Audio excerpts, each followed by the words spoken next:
수원 대일학원 재경관리사 법인세 파트. 자, 이제 마지막 객관식 문제풀이 진행하겠습니다. 페이지 264페이지예요. 자, 1번 사업연도가 매년 12월 31일까지인 1년 법인에 성실신고 확인서를 제출해야 하는 내국법인이 아니래요.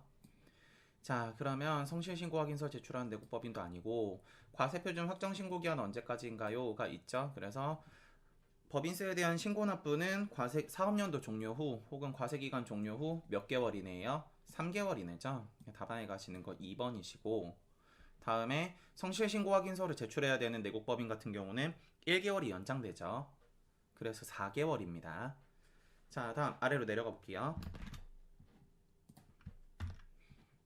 자, 2번. 다음은 법인세 과세표준 신고 시 첨부하지 않으면 무신고료 보는 서류들에 나열한 것이다. 이 중에 잘못된 것은 재무상태표 당연히 내셔야 되고, 손익계산 당연히 내셔야 되고, 다음에 잉여금 처분계산서 내셔야 되고, 만약에 결손금 있으면 결손금 내역서도 내셔야 되고. 근데 합계잔액시산표는요 어디 거냐면은 개인사업자 거예요. 그래서 사업소득세, 다시 사업소득세에 대한 신고를 하실 때 이제 납부하시는 게 합계잔액시산표라고 보시면 돼요. 그래서 이제 개인사업자는 이익여금 처분계산서가 아니라 합계잔액시산표를 내시는 거고, 법인사업자는 합계잔액시산표가 아니라 잉여금 처분계산서를 낸다 라고 정리를 해주시면 좋으실 것 같습니다. 그래서 답안에 가는 거 3번이시고, 자, 오프라인 학생들은 요거 정리해드렸거든요. 자, 다음 아래로 내려가 볼게요. 자, 다음 그러고 3번 법인세법상 원천징수 의무자는 이라고 적혀있죠. 그래서 법인에게 이자소득을 지급하는 은행 같은 경우는 원천징수를 하셔야 되죠. 다만 이제 요거 전산세무 1급 하시는 분들은 요거 챙겨두시면 좋아요. 법인주주에게 배당소득을 지급하는 법인 같은 경우, 그래서 배당을 법인한테 주시면 원천징수를 하실 필요가 없어요. 개인한테 주시면 원천징수를 하셔야 돼요. 요게 이제 전산세무 1급 전표로 한동안 되게 잘 나왔던 문제인데, 개인한테 배당을 주시면 원천징수를 해야 된다. 근데 법인한테 배당을 주면 원천징수를 하지 않습니다. 원천징수 의무가 없기 때문에.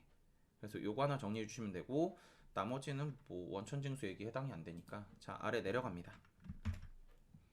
자, 다음 4번 가볼게요. 자, 4번 법인세법상 기납부세액과 관련된 설명으로 가장 옳지 않은 것은 1번 사업연도가 6개월을 초과하는 법인이 중간예납이 있죠. 그래서 6개월 미만이시라면 중간예납을 하실 필요가 없고요. 원천징수를 하시면요 다음 달 10일까지, 그죠? 오케이. 다음 그러고 중간예납세액 같은 경우는 둘 중에 이제 선택이시죠. 그래서 직전 사업연도 기준이나 아니면 가결산한 금액 중에 선택을 하시는 거죠. 그래서 중간예납 기간을 1사업연도로 모아 가결산을 하고 과세표준과 산출세액을 구한다? 아니요. 가결산한 금액과 직전 사업연도 중에 선택하실 수 있습니다. 되셨죠? 그래서 답안에 가시는 거 3번 틀리셨고, 다음 법인주주에게 배당금을 지급하는 경우에 방금 얘기했죠? 원천징수를 하지 않는다. 자, 다음 아래 내려가 보겠습니다.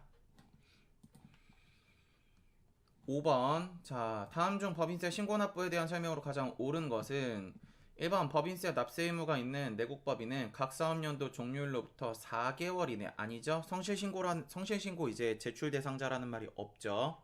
그래서 성실신고 확인서 제출 대상이시라면은 이제 4개월이 되실 수가 있는데, 그게 아니라 그냥 일반적으로는 3개월이다 라고 제가 설명을 드렸죠. 그래서 X. 다음에 법인세 과세표준 신고 시 재무상태표나 포괄손익계산서 제출 안 하시면 무신고로 된다 그랬었죠. X. 다음 각 사업연도 소득금액이 없거나 결손금이 있는 경우에도 신고 당연히 하셔야 돼요. 아셨죠? 결손금이 있어도 당연히 신고는 하셔야 되는 거예요. 되셨죠? 답안에 가시는 거 3번. 요거 이제 이러신 분들 있어요. 그래서 뭐 부가세 예제를 들어드리면은, 부가세에서 만약에 환급 받을 거예요. 매입세액이 커서. 그럼 당연히 신고를 해야 환급을 주죠. 되셨어요? 결손금이라는 의미가 뭐예요? 결과적으로는 올해 단기순 손실이 생겼다는 얘기예요.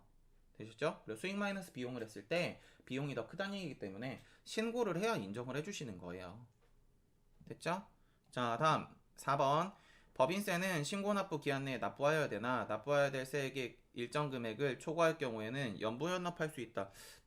이건 무슨 말인지 사실 모르겠어요. 신고기한 내에 납부하여야 됩니다. 하셨죠? 이거 아마 제 생각에는 그 얘기 같은데, 연부연납이 아니라 분납을 할 수 있다 이렇게 적었어야지 맞지 않을까. 되셨죠? 자, 뭐 말 설명 추가적으로 조금 더 붙이면은 뭐 연부연납이라는 거는 보통 이제 장기간에 걸쳐서 세금을 이제 나눠서 내는 걸 이제 연부연납이라 그러는데 주로 이제 어디서 많이 인정되냐면은 뭐 증여세나 아니면 이제 상속세나 이런 데 이제 많이 연결되시는 얘기지. 법인세에서는 이제 분납이라 그러셔가지고 단기간 내 뭐 3월 31일까지 뭐 1,000만 원 초과에 2,000만 원 이하다 그러면은 1,000만 원을 내고 다음에 나머지 2천만 원 이제 이하로 들어가는 금액 중에 나머지 금액에 대해서 일반 기업이면 1개월, 중소기업이면 2개월 이렇게 분납을 하실 수가 있고 2천만 원을 넘어가는 금액은 50%를 납부하고 다음에 그 외 나머지 50%를 분납하는 이런 제도가 있는 거지 연부연납 제도가 있는 건 아니에요. 그래서 제가 지문을 보면서 이거는 법인세에 들어간 얘기가 아닌데 그래가지고 이게 무슨 얘기인지 모르겠다고 이제 얘기를 한 거예요. 되셨죠?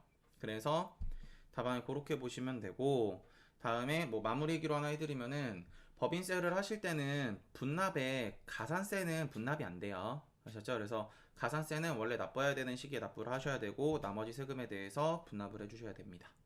그래서 거기까지고요. 자, 그동안 이제 수고하셨습니다.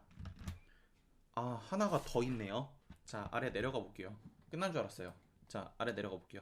진짜 마지막입니다. 자, 법인세 사업연도 중 신고납부 제도에 관한 설명으로 가장 올바르지 않은 것은 각 사업연도 기간이 6개월 이하인 내국법인은 중간연납 대상에서 제외된다 라고 적혀 있으시죠? 그래서 6개월 초과라 그랬죠 제가. 오케이, 맞고요. 자, 다음 6개월 초과할 때 중간연납 하시는 거고 법인세 납세 의무가 있는 내국법인이라도 각 사업연도 소득금액이 없거나 결손금이 있는 경우엔 신고를 하셔야 된다고 제가 얘기를 드렸죠. 다음에 원천 징수를 하시면 다음 달 10일까지 오케이. 법인세 포탈 우려가 있으시면요 수시 부과를 하실 수 있다고 제가 오프라인 할 때 설명을 드렸습니다. 그래 진짜 마지막입니다. 자, 수고하셨습니다.